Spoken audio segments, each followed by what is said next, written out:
नमस्कार दोस्तों, स्वागत है आपका आज के मुख्य समाचार में, जिसमें सबसे पहली और बड़ी खबर में आपको बताएंगे कि किसान नेता का बड़ा बयान। हम यहां ठंड से मर रहे हैं और सरकार हमें तारीख पे तारीख दिए जा रही है। इसी के साथ दूसरी बड़ी खबर में आपको बताएंगे कि अर्नब गोस्वामी चैट लीक मामले में मचा सियासी बवाल। अब पी चिदम्बरम ने रक्षा मंत्री से बालाकोट स्ट्राइक पर पूछ लिया सवाल। और तीसरी बड़ी खबर में जिक्र होगा कि कृषि कानूनों के खिलाफ महाराष्ट्र कांग्रेस ने घेरा राजभवन, हजारों किसानों के साथ किया प्रदर्शन। दोस्तों, हर एक खबर की गहराई में आपको ले जाएंगे, लेकिन उससे पहले अगर आपको भी ऐसा लगता है कि किसान कानून रद्द होगा तो आप अभी इस वीडियो को लाइक कीजिए और इस लाल बटन को दबा के इस चैनल को फ्री में सब्सक्राइब करके घंटी बजाकर कमेंट में लिखिए जय हिंद। दोस्तों, रुक करते हैं तमाम बड़ी खबरों की तरफ।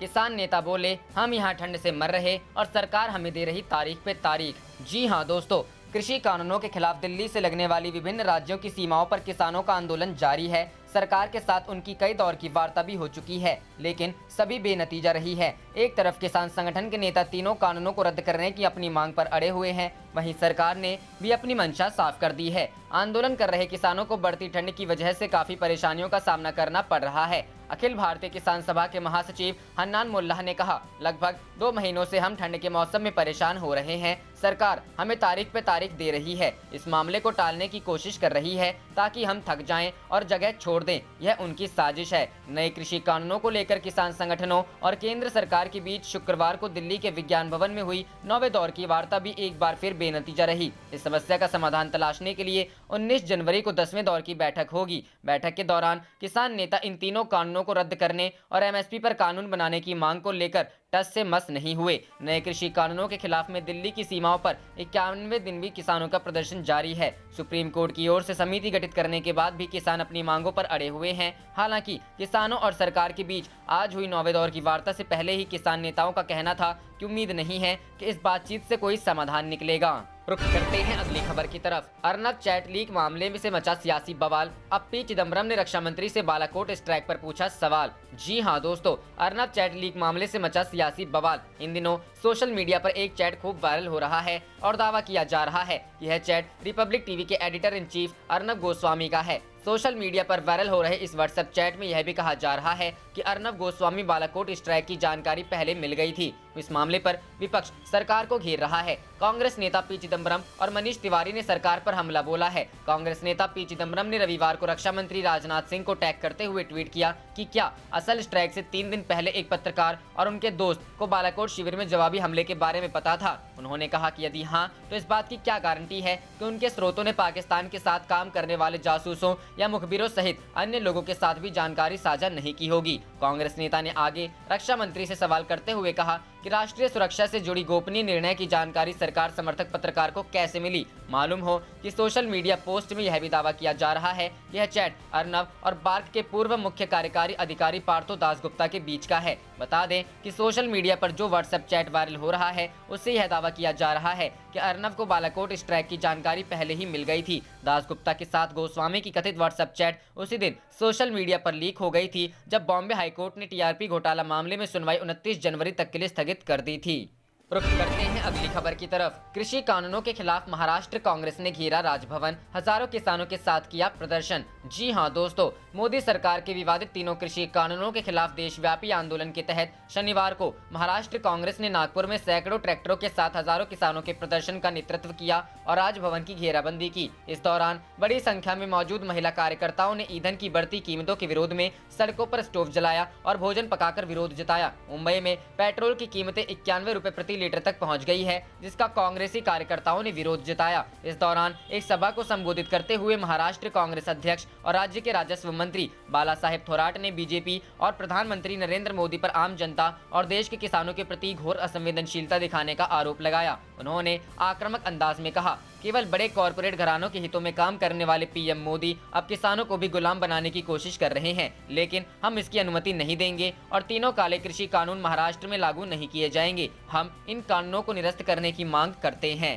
रुख करते हैं अगली खबर की तरफ। पीएम केयर्स फंड में साफ झलक रही पारदर्शिता की कमी। नरेंद्र मोदी को पूर्व नौकरशाहों ने लिखा खत। सार्वजनिक करे खर्च। जी हां दोस्तों, कोरोना वायरस महामारी की शुरुआत में ही इससे निपटने के लिए प्रधानमंत्री नरेंद्र मोदी ने पीएम केयर्स फंड की स्थापना की थी। हालांकि इसमें दान जुटने के साथ ही लोगों ने इसकी पारदर्शिता पर सवाल उठाने भी शुरू कर दिए। अब 100 पूर्व नौकरशाहों ने प्रधानमंत्री नरेंद्र मोदी को खुला पत्र लिखकर पीएम केयर्स निधि को लेकर सवाल पूछे हैं। उन्होंने कहा कि सार्वजनिक जवाबदेही के मानकों के पालन के मद्देनजर प्राप्तियों और खर्चों का वित्तीय ब्यौरा उपलब्ध कराना जरूरी है, ताकि किसी तरह की अनियमितता के संदेह से बचा जा सके। पूर्व अधिकारियों ने खुले पत्र में लिखा, हम पीएम केयर्स या आपात स्थिति में नागरिक सहायता और राहत के बारे में जारी बहस पर करीब से नजर रख रहे हैं। यह कोष कोविड महामारी से प्रभावित लोगों के फायदे के लिए बनाया गया था। जिस उद्देश्य से यह कोष बनाया गया और जिस तरह से इसे संचालित किया गया, दोनों को लेकर कई सवाल हैं, जिनका अब तक कोई जवाब नहीं आया है। उन्होंने कहा, चिट्ठी लिखने का तत्काल कारण ये है कि पीएम केयर्स फंड की जानकारी आरटीआई के जरिए भी नहीं दी जा रही। कहा जा रहा है कि पीएम केयर्स फंड 2005 के आरटीआई एक्ट के प्रावधानों के तहत कोई सार्वजनिक प्राधिकरण नहीं है। अगर यह कोई पब्लिक अथॉरिटी नहीं है तो सरकार के सदस्य होने के बावजूद प्रधानमंत्री, वित्त मंत्री, गृह मंत्री और रक्षा मंत्री ने इसमें अपने आधिकारिक पद का इस्तेमाल किया है। रिटायर्ड नौकरशाहों ने पीएम से अपील की है कि वे पीएम केयर्स फंड में साफगोई सुनिश्चित करें। चिट्ठी में लिखा गया, आवश्यक है कि प्रधानमंत्री से जुड़े समस्त लेन देन में पूरी तरह पारदर्शिता सुनिश्चित करके प्रधानमंत्री के पद और दर्जे को अक्षुण्ण रखा जाए। रुक करते हैं अगली खबर की तरफ। राम मंदिर के नाम पर हो रही थी चंदे की अवैध वसूली, राष्ट्रीय बजरंग दल पर एफआईआर। जी हां दोस्तों, अयोध्या में भव्य राम मंदिर बनने के लिए सहयोग राशि संग्रह को लेकर पूरे देश में हिंदू संगठनों द्वारा जागरूकता पैदा की जा रही है। लेकिन चौंकाने वाली बात जनपद मुरादाबाद में सामने आई है। यहां राम मंदिर निर्माण के नाम पर कथित हिंदू संगठनों द्वारा ठगी की जा रही है। ये शिकायत राम मंदिर निर्माण से जुड़ी मुरादाबाद की समिति के पदाधिकारी ने कथित हिंदू संगठन के पदाधिकारियों के खिलाफ की है। मुरादाबाद के सिविल लाइंस थाना में एफआईआर दर्ज हो गई है। जब राम मंदिर निधि समर्पण समिति के मंत्री प्रभात गोयल से बात की गई तो उन्होंने कहा कि हमें उन लोगों के खिलाफ शिकायत करनी पड़ी है जो राम मंदिर के नाम पर अवैध वसूली कर रहे थे। प्रभात गोयल ने कहा, आज हमने एक एफआईआर उन लोगों के खिलाफ लिखवाई है जो श्री राम मंदिर के नाम पर अवैध चंदा और उगाही महानगर में कर रहे थे। ये अभियान सर्वोच्च न्यायालय के आदेश पर सरकार द्वारा बनाए गए ट्रस्ट के द्वारा चल रहा है। अयोध्या का जो ट्रस्ट है उसके मंत्री चंपक राय हैं। विश्व हिंदू परिषद और संघ के सारे संगठन मिलकर इस योजना का क्रियान्वयन कर रहे हैं। शनिवार को हमारे कुछ कार्यकर्ता जब कृष्णा नगर गजरी सराय में गए थे तो कुछ लोगों ने बताया कि हमने 2 दिन पहले चंदा दे दिया और उन्होंने अपने 21 रुपए और 25 रुपए की रसीदें भी दिखाई। तब हमने पूछा कि आपने चंदा किसको दिया तो उन्होंने 4-5 लोगों के नाम बताए। हमने कंफर्म करने के लिए फोन कर पूछा कि आप लोग चंदा जमा कर रहे हैं तो उन्होंने बताया कि हाँ, हम चंदा जमा कर रहे हैं, मंदिर के लिए कर रहे हैं, जबकि मंदिर के लिए चंदा जमा करने का अधिकार किसी भी व्यक्ति को नहीं है। उन लोगों ने राष्ट्रीय बजरंग दल के नाम से संगठन बनाया है, जबकि विश्व हिंदू परिषद की जो अपनी युवा इकाई है उसका नाम बजरंग दल है और बजरंग दल मात्र विश्व हिंदू परिषद के बैनर के नीचे काम करता है। उसका अपना अलग कोई स्वरूप नहीं है। वो हमारी युवा इकाई है। उस युवा इकाई को बदनाम करने के लिए उससे मिलता जुलता नाम बनाकर फर्जी रसीद छपवाई गई है। उन रसीदों पर श्री राम मंदिर का जो फोटो है वो भी उन्होंने शायद हमारी पत्रिका से खींचकर छपवाया है। जब हमें पता चला कि हमारे संगठन को बदनाम करने के लिए और पब्लिक को ठगने के लिए इस तरह का धंधा चल रहा है तो हमने 4-5 लोगों जिनका नाम सामने आया था उनके खिलाफ शिकायत की। पुलिस ने उन पर धोखाधड़ी का मुकदमा दर्ज किया है। उनका उद्देश्य मुरादाबाद की जनता को गुमराह करना, राष्ट्रीय सेवक संघ और विश्व हिंदू परिषद और बजरंग दल को बदनाम करना था, जबकि हमारे संगठन में 21 और 25 रुपए का कोई विकल्प नहीं है। रुख करते हैं अगली खबर की तरफ। सुप्रीम कोर्ट की समिति पर विवाद बरकरार, किसानों ने नए लोगों को रखने की मांग उठाई। जी हां दोस्तों, नए कृषि कानूनों का विरोध कर रहे किसानों और सरकार के बीच मामले के निपटारे के लिए सुप्रीम कोर्ट ने एक समिति गठित की थी। हालांकि किसानों की तरफ से इस समिति को अस्वीकार कर दिया गया था। इस बीच एक किसान संगठन ने शनिवार को उच्चतम न्यायालय से आग्रह किया कि 3 विवादास्पद कृषि कानूनों पर जारी गतिरोध को समाप्त करने के लिए बनाई गई समिति से शेष 3 सदस्यों को हटाया जाए और ऐसे लोगों को उसमें रखा जाए जो परस्पर सौहार्द के आधार पर काम कर सके। भारतीय किसान यूनियन लोक शक्ति ने कहा कि यह न्याय के सिद्धांत का उल्लंघन होगा, क्योंकि 4 सदस्यीय समिति में जिन लोगों को नियुक्त किया गया है उन्होंने इन कानूनों का समर्थन किया है। एक हलफनामे में संगठन ने केंद्र सरकार की एक याचिका को भी खारिज करने की मांग की है, जिसे केंद्र सरकार ने दिल्ली पुलिस के मार्फत दायर कर 26 जनवरी को गणतंत्र दिवस के दिन प्रस्तावित ट्रैक्टर मार्च या किसी अन्य प्रदर्शन पर रोक लगाने की मांग की है। प्रधान न्यायाधीश S.A. बोबड़े की अध्यक्षता वाली पीठ प्रस्तावित ट्रैक्टर मार्च के खिलाफ केंद्र के आवेदन पर 18 मार्च को सुनवाई के लिए सहमत हो गई थी। भारतीय किसान यूनियन लोक शक्ति 39 किसान संगठनों में शामिल हैं जो कृषि कानूनों को वापस लेने की मांग करते हुए करीब 50 दिनों से दिल्ली की सीमाओं पर आंदोलन कर रहा है। उच्चतम न्यायालय ने एक अंतरिम आदेश में अगले आदेश तक नए कृषि कानूनों के क्रियान्वयन पर रोक लगा दी थी और शिकायतों को सुनने तथा गतिरोध के समाधान पर अनुशंसा करने के लिए 4 सदस्यीय समिति का गठन किया था। समिति में भारतीय किसान यूनियन के भूपेंद्र सिंह मान, अंतर्राष्ट्रीय खाद्य नीति शोध संस्थान के दक्षिण एशिया के निदेशक डॉक्टर प्रमोद कुमार जोशी, कृषि अर्थशास्त्री अशोक गुलाटी और शेत कार्य संगठन के अध्यक्ष अनिल घानावत शामिल हैं। रुख करते हैं अगली खबर की तरफ। पीएम केयर्स फंड में पारदर्शिता पर 100 पूर्व नौकरशाहों ने सवाल उठाए, मोदी को लिखा ओपन लेटर। जी हां दोस्तों, 100 पूर्व नौकरशाहों ने प्रधानमंत्री नरेंद्र मोदी को शनिवार को लिखे एक ओपन लेटर में पीएम केयर्स फंड में पारदर्शिता को लेकर सवाल उठाए हैं। उन्होंने कहा कि सार्वजनिक जवाबदेही के मानकों के पालन के मद्देनजर प्राप्तियों और खर्चों की जानकारी उपलब्ध कराना जरूरी है ताकि किसी तरह के संदेह से बचा जा सके। पूर्व अधिकारियों ने खुले पत्र में लिखा है कि हम पीएम केयर्स या इमरजेंसी हालत में नागरिक सहायता और राहत के बारे में जारी बहस पर करीब से नजर रख रहे हैं। यह फंड कोविड महामारी से प्रभावित लोगों के फायदे के लिए बनाया गया था। जिस उद्देश्य से यह फंड बनाया गया और जिस तरह से इसे चलाया गया है, दोनों को लेकर कई सवाल के जवाब मिलना बाकी हैं। पत्र में उन्होंने आगे कहा, जरूरी है कि प्रधानमंत्री से जुड़े समस्त लेन देन में पूरी तरह पारदर्शिता सुनिश्चित करके प्रधानमंत्री के पद और दर्जे को बनाए रखा जाए। पत्र पर पूर्व आईएएस अधिकारियों अनिता अग्निहोत्री, एसपी अम्ब्रोसे, शरद बिहार, सज्जाद हासन, हर्ष मंदर, पी जॉय ओमेन, अरुणा रॉय, पूर्व राजनयिकों मधु भादुड़ी, जूलिया रिबीरो आदि के साइन हैं। बता दें कि पिछले साल प्रधानमंत्री नरेंद्र मोदी ने कोरोना वायरस के खिलाफ लड़ाई में आर्थिक सहयोग के लिए पीएम केयर्स फंड बनाया था। इसमें कई उद्योगपतियों से लेकर आम जनता तक ने छोटी से लेकर बड़ी राशि दान की थी। सिर्फ 5 दिनों में ही फंड में 3076 करोड़ रुपए आ चुके थे। बाद में फंड की रकम का इस्तेमाल वेंटिलेटर समेत हेल्थ इंफ्रास्ट्रक्चर से जुड़ी अन्य चीजों को खरीदने में किया गया था।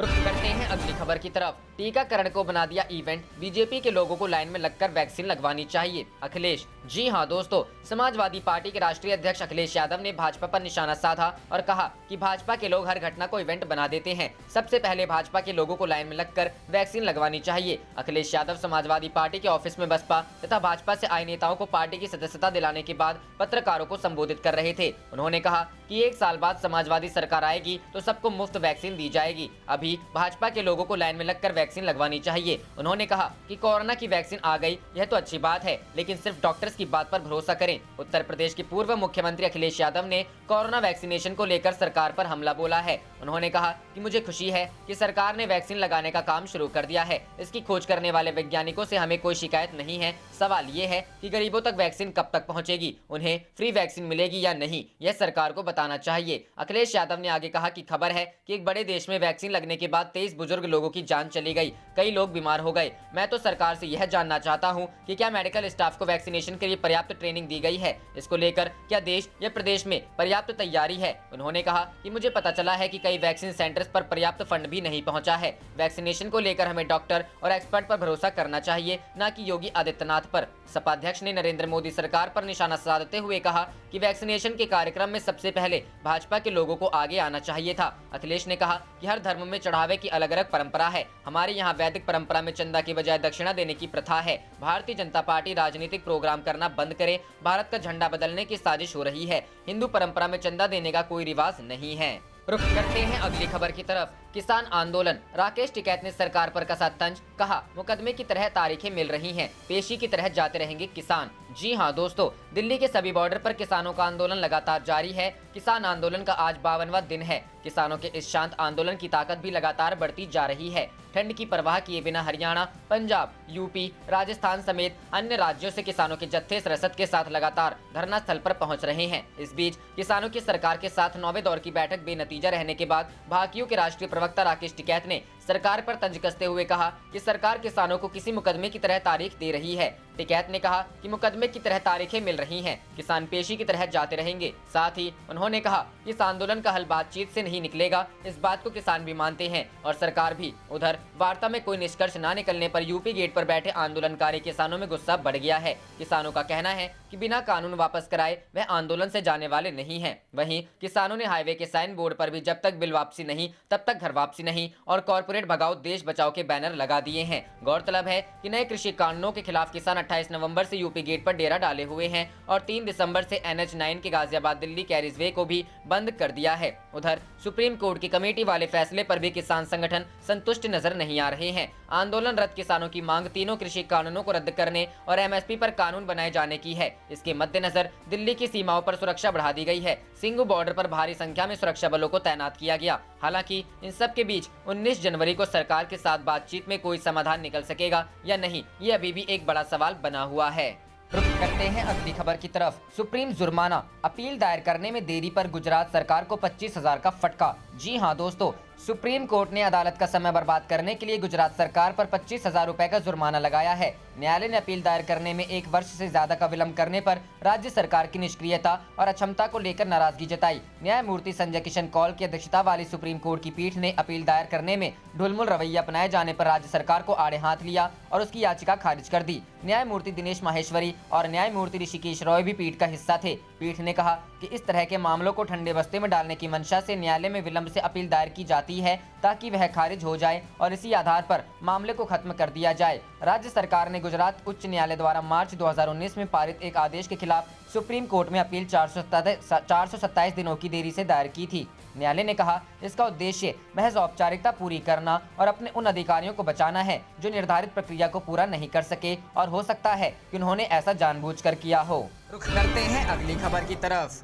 किसान आंदोलन, केंद्र से ही वापस कराएंगे 3 कानून, टिकैत अड़े। हन्नान मुल्ला ने कहा सरकार सिर्फ जाया कर रही समय। जी हां दोस्तों, सरकार और किसानों के बीच तीनों कृषि कानूनों को लेकर गतिरोध जारी है। 9वें दौर की बैठक भी बेनतीजा रही। किसान संगठन अभी भी कृषि कानूनों को वापस लेने की मांग पर अड़े हुए हैं। इसी बीच किसान नेता राकेश टिकैत ने शुक्रवार को मीडिया से बातचीत करते हुए कहा कि हम केंद्र से ही कानून वापस कराएंगे। वहीं किसान नेता हन्नान मुल्ला ने बार बार हो रही बैठकों को लेकर कहा कि सरकार सिर्फ समय जाया कर रही है और कोई भी फैसला नहीं कर पा रही है। सुप्रीम कोर्ट द्वारा कमेटी बनाने के बाद भी 9वें दौर की बातचीत हुई। इस बातचीत में भी किसानों और सरकारों के बीच कोई हल नहीं निकल पाया। अब अगले दौर की बैठक के लिए 19 जनवरी को तारीख रखी गई है। बैठक के बाद किसान नेता राकेश टिकैत ने कहा कि हमारी 2 ही मांगे हैं। पहला, तीनों कृषि कानून रद्द किए जाएं और दूसरा, न्यूनतम समर्थन मूल्य पर कानून बने। साथ ही राकेश टिकैत ने कहा कि हम कृषि कानूनों को वापस लेने की मांग पर अभी भी कायम हैं। हम सुप्रीम कोर्ट द्वारा बनाई गई कमेटी के सामने नहीं जाएंगे। हम केंद्र सरकार से ही कानून वापस कराएंगे।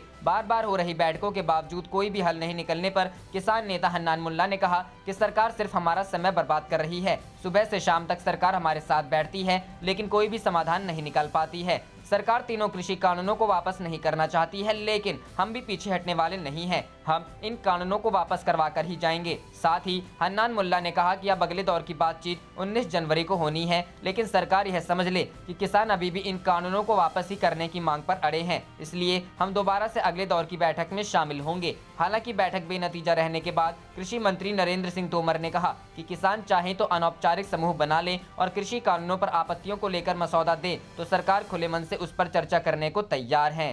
रुख करते हैं अगली खबर की तरफ। आप सांसद संजय सिंह का दावा, यूपी में भाजपा और एआईएमआईएम के बीच हो चुका है गठबंधन। जी हां दोस्तों, उत्तर प्रदेश में अगले साल विधानसभा चुनाव होने हैं। इसको लेकर राजनीतिक दलों ने तैयारियां शुरू कर दी हैं। यूपी की प्रमुख पार्टियों BJP, Samajwadi party, Bahujan Samaj party और कांग्रेस के अलावा इस बार आम आदमी पार्टी भी अपना दम भरने के लिए यूपी चुनाव में हुंकार भरने की तैयारी कर रही है। आम आदमी पार्टी लगातार सत्ताधारी बीजेपी और सीएम योगी आदित्यनाथ पर हमलावर है। पहले सोमनाथ भारती को लेकर आम आदमी पार्टी ने बवाल किया और आपके राज्यसभा सांसद संजय सिंह ने बीजेपी और ओवैसी की पार्टी एआईएमआईएम को पर्दे के पीछे से गठबंधन की बात कही है। संजय सिंह ने सीएम योगी पर हमला बोलते हुए कहा कि यूपी के सीएम योगी आदित्यनाथ और एआईएमआईएम के मुखिया असदुद्दीन ओवैसी मंच पर एक दूसरे के विरुद्ध हुंकार भरते हैं और पर्दे के पीछे प्यार करते हैं। आप नेता संजय सिंह ने यह भी कहा कि ये बात बीजेपी के एक जिम्मेदार सांसद ने बताई है कि यूपी में भाजपा और एआईएमआईएम के बीच गठबंधन हो चुका है। उन्होंने कहा कि अब यूपी में 2 एआईएमआईएम चुनाव लड़ेंगी, एक एआईएमआईएम योगी और एक एआईएमआईएम ओवैसी के नेतृत्व में। रुख करते हैं अगली खबर की तरफ। नए कृषि कानूनों को केंद्र द्वारा वापस लिए जाने तक कांग्रेस की लड़ाई जारी रहेगी,